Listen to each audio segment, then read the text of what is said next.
दोस्तों, जब हम इस दुनिया में प्रेजेंट सबसे ज्यादा एक्सपेंसिव चीजों की बात करते हैं तो हमें सबसे पहले गोल्ड, डायमंड और प्लैटिनम जैसी चीजें याद आती है। लेकिन वो एक चीज जिसके सामने दुनिया की हर दूसरी चीज कोई वैल्यू नहीं रखती है, वो है एंटी मैटर। अमेरिका की स्पेस एजेंसी नासा के एक एस्टिमेट के अनुसार सिर्फ 1 ग्राम एंटी मैटर की कीमत 62.5 ट्रिलियन डॉलर्स तक हो सकती है। एंड जस्ट फॉर कंपैरिजन, अगर हम दुनिया के सारे देशों की जीडीपी को ऐड कर दे तो ये उसका करीब 83% ही बैठेगा। मतलब सिर्फ 1 ग्राम एंटी मैटर को बनाने में ही दुनिया के सारे देश बिक जाएंगे। लेकिन क्या आपने कभी ये सोचा है कि आखिर एंटी मैटर इतना ज्यादा महंगा क्यों होता है? आज के इस वीडियो में हम आपको यही बताने वाले हैं। तो अगर आप भी इस सवाल का जवाब डीपली जानना चाहते हो तो इस वीडियो को बिल्कुल एंड तक जरूर देखना। कि एंटी मैटर नॉर्मल मैटर का बिल्कुल ऑपोजिट होता है। जिस तरह नॉर्मल मैटर एटम्स और पार्टिकल से बना हुआ होता है, वैसे ही एंटी मैटर्स में भी एटम्स और पार्टिकल्स होते हैं, लेकिन ये पार्टिकल्स के अरेंजमेंट डिफरेंट होते हैं। एक नॉर्मल मैटर के एटम के बीच में न्यूट्रॉन और प्रोटॉन होते हैं और इलेक्ट्रॉन्स उनको ऑर्बिट करते हैं, जबकि एंटी मैटर के बीच में एंटी प्रोटॉन्स होते हैं जिनका चार्ज नेगेटिव होता है, और इसके अलावा एंटी न्यूट्रॉन्स भी सेंटर में ही होते हैं और इनको पॉजिट्रॉन्स ऑर्बिट करते हैं जिनका चार्ज पॉजिटिव होता है। जब नॉर्मल मैटर और एंटी मैटर के पार्टिकल्स आपस में टकराते हैं तो ये एक दूसरे को पूरी तरह डिस्ट्रॉय कर देते हैं और इनमें से 100% प्योर एनर्जी निकलती है। मतलब इसमें एनर्जी का कोई भी लॉस देखने को नहीं मिलता। जस्ट फॉर कंपैरिजन, अगर हम दुनिया के सबसे एडवांस्ड और सबसे एफिशिएंट न्यूक्लियर वेपन की भी बात करें तो ये भी करीब 7 से लेकर 10% मास को ही एनर्जी में कन्वर्ट कर पाता है और हम बाकी की एनर्जी को खो देते हैं। इसकी एफिशिएंसी को देखते हुए ही एंटी मैटर हमारे लिए बहुत ज्यादा फायदेमंद साबित हो सकता है और ये कई मायनों में ह्यूमन सिविलाइजेशन के फ्यूचर को बदल सकता है। साल 1945 में अमेरिका ने जापान के 2 शहरों हिरोशिमा और नागासाकी पर न्यूक्लियर वेपन से अटैक किया था। हिरोशिमा पर गिराए गए न्यूक्लियर बम की intensity 21 kilo ton TNT explosion के बराबर थी और नागासाकी पर गिराए गए न्यूक्लियर बम की intensity 15 kilo ton TNT explosion के बराबर थी। अब आप सोच रहे होंगे कि मैं आपको ये क्यों बता रहा हूँ। अगर आप केवल 1 ग्राम एंटी मैटर को भी जमीन पर गिरा देते हो तो उससे होने वाला एक्सप्लोजन हिरोशिमा और नागासाकी पर हुए कंबाइंड एक्सप्लोजन से भी ज्यादा खतरनाक होगा।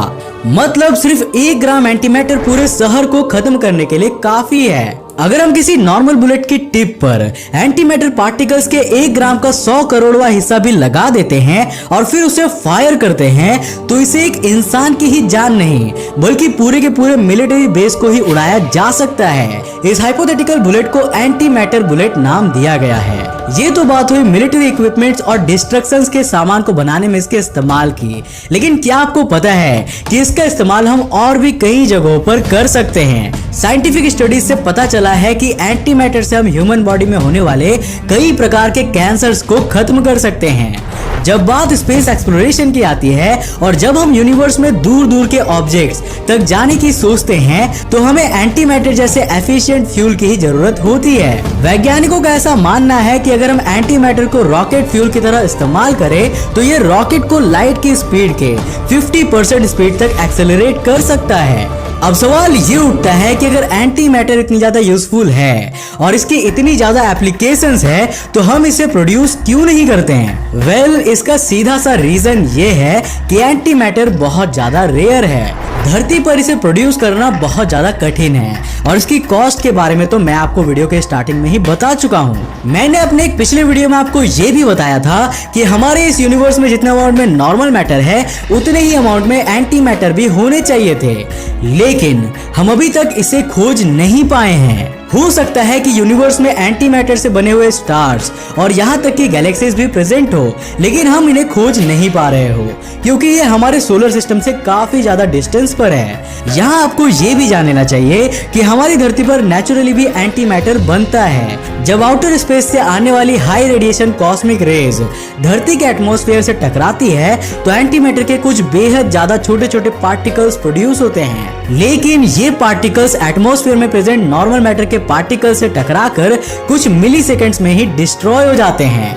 ऐसे में अगर हम एंटी मैटर को पाना चाहते हैं तो इसका केवल एक ही रास्ता है और वो है इसे अपने आप आर्टिफिशियली बनाना। स्विट्जरलैंड के जेनेवा में स्थित European organisation for nuclear research यानी कि CERN का बनाया हुआ the large hadron collider human history के सबसे ज्यादा एक्सपेंसिव और कॉम्प्लिकेटिव रिसर्च फैसिलिटीज में से एक है। द लार्ज हैड्रॉन कोलाइडर में सिर्फ 1 मिनट में 1 crore anti positrons particles produce किया जा सकता है। सुनने में आपको ऐसा लग रहा होगा कि भाई ये तो बहुत ज्यादा है, लेकिन अगर वो इसी स्पीड से लगातार एंटी पॉजिट्रॉन्स को बनाते रहे फिर भी उन्हें सिर्फ 1 ग्राम एंटी मैटर को बनाने में कम से कम 10,000 करोड़ साल लगेंगे। जी हाँ, एक बार फिर से सुन लीजिए, केवल 1 ग्राम एंटी मैटर को बनाने में 10,000 करोड़ साल। पर किसी भी चीज का प्रोडक्शन तो उसे बनाने की पहली स्टेप होती है, लेकिन इसके बाद उसे स्टोर भी तो करना होता है और एंटी मैटर के केस में यही तो सबसे ज्यादा बड़ी प्रॉब्लम है। अगर हम इसे किसी नॉर्मल बॉक्स या कंटेनर में रखते हैं तो ये उसके साथ टकराकर एक पल में ही डिस्ट्रॉय हो जाएगा। इसी कारण इसके लिए एक ऐसी चीज बनानी होती है जिसमें ये बिना नॉर्मल मैटर के कांटेक्ट में आए हवा में ही लटका रहे। और ये बात भी खास तौर पर ध्यान रखने वाली होती है कि अगर ये जमीन पर गिर गए तो शहर के एक बड़े हिस्से को बर्बाद कर सकते हैं। हमें इस बात का भी ध्यान रखना होता है कि कहीं ये कोई गलत हाथों में ना पड़ जाए। अभी तक CERN का जो हाईएस्ट रिकॉर्ड रहा है वो ये है कि CERN एंटी हाइड्रोजन पार्टिकल्स को टोटल 17 मिनट्स तक स्टोर करके रख सकता है। जस्ट इमेजिन, जिस चीज को बनाने में करोड़ों अरबों रुपए खर्च हो रहे हैं वो सिर्फ कुछ मिनट्स में ही तबाह हो जाती है। अभी मैंने आपको एंटी मैटर से जुड़े जितनी भी बातें बताई उससे आपको ये समझ में आ गया होगा कि आखिर 1 ग्राम एंटी मैटर की प्राइस $62.5 ट्रिलियन क्यों होता है। इसकी प्राइस को देखते हुए और इसके स्टोरेज में आने वाली प्रॉब्लम्स के कारण बहुत कम ही चांसेस है कि हम नियर फ्यूचर में लार्ज स्केल पर एंटी मैटर को प्रोड्यूस कर पाएंगे। मगर क्या ये हमारे लिए अच्छा होगा? एक समय पर न्यूक्लियर एनर्जी को भी कुछ इसी तरह से देखा जाता था। ये एनर्जी ह्यूमैनिटी के फ्यूचर को बदलने की शक्ति रखती है, लेकिन फिर सभी देशों में न्यूक्लियर वेपन्स बनाने की जंग छिड़ गई। अमेरिका और रशिया जैसे देशों ने अपने आप को दूसरों से ताकतवर दिखाने के लिए इनका लार्ज स्केल में प्रोडक्शन करना शुरू कर दिया। और आज ये हाल है कि अगर वर्ल्ड वॉर 3 शुरू हुआ तो दुनिया की आधी से ज्यादा पॉपुलेशन का नामो निशान मिट जाने वाला है। बची हुई पॉपुलेशन को भी कई जनरेशंस तक इसके खतरनाक साइड इफेक्ट्स झेलने पड़ेंगे। कुछ इसी तरह एंटी मैटर के साथ भी होगा।